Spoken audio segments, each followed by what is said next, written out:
Good job, Lee.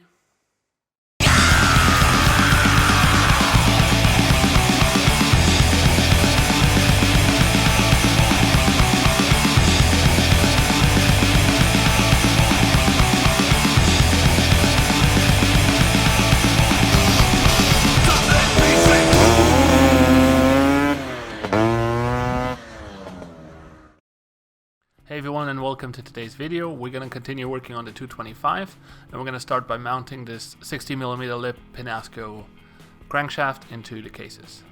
And if you're wondering why I'm using a lipped crankshaft instead of using a full circle, because we have a direct intake, it's mostly because I want to switch maybe back and forth to a box carburetor just to see the difference.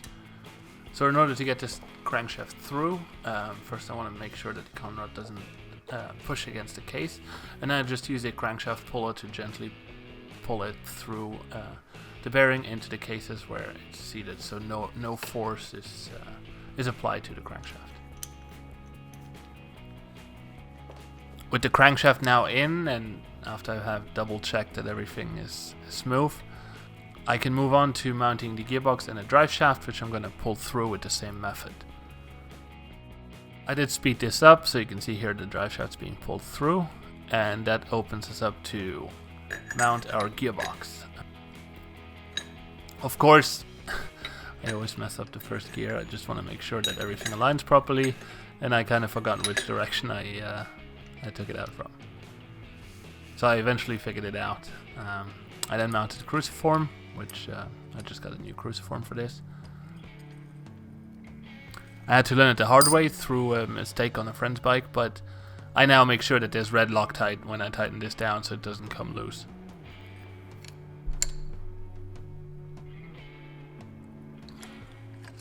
Remember, I do not need to mount a short fork on this because the primary that we put together in our last video already has a short fork on it. Pinasco has been very good in designing this gear system. So after all the gears are done, we're just going to put our clips in and the gearbox is ready. At this point, I think all we got to do is, kickstart the gear, a lubed up gasket, and I always put with a slap of grease, I put the Kickstarter spring on the other side just so it stays in place. And we can align everything and put it together. It just needed a few gentle tabs, nothing major, and it fell together.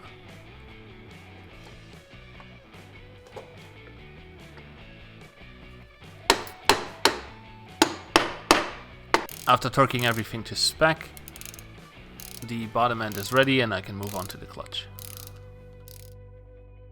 Now this is where it gets interesting. The Pinasco Bull Clutch comes with two types of springs for a variety of clutch pulling force that's applied.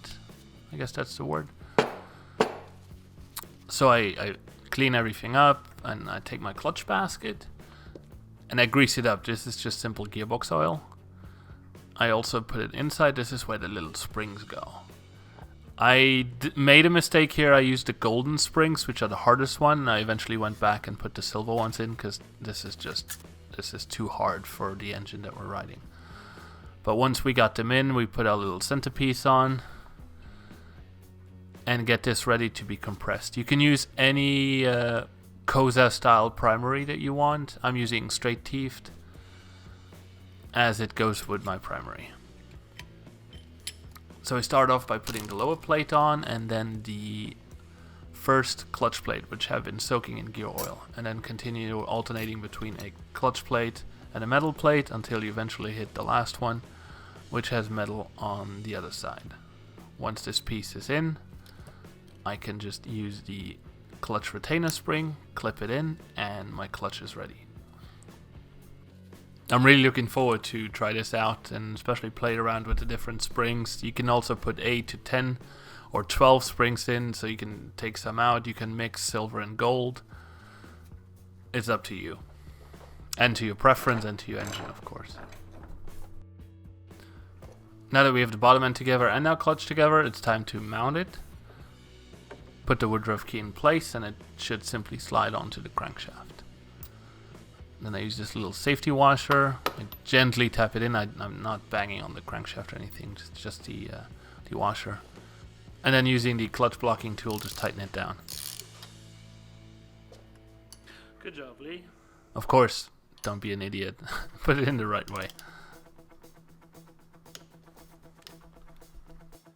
And do not forget the clutch pressure placed, because I never forget it. Right? Right?